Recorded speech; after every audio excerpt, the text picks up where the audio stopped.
whether you're paying stars or special effects or those kinds of things, the price of production usually about somewhere in the neighborhood of 2x to 3x the actual $8 million.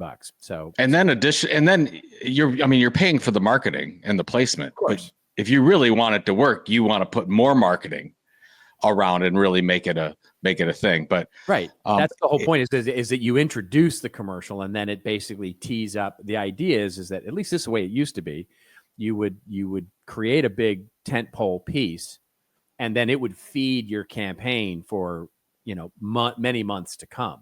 So whether you'd be offshoots of that same commercial or whether it's the same campaign, and you would sort of launch the idea, it would sort of be this was basically just the release of the movie, and then you'd be marketing the marketing and the campaign in the months and weeks and months afterwards, because the whole point of this is not to get the play during the Super Bowl. The whole point of the Super Bowl ad was to get the replay on the news and all the covered media that comes after the day.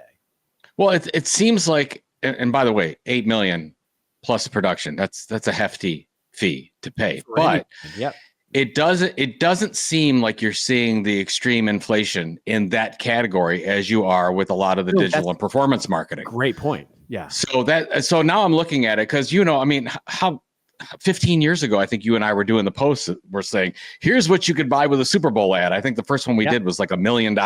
Yeah. We're like, oh my God, you could have a quarterly magazine and you could do all these things.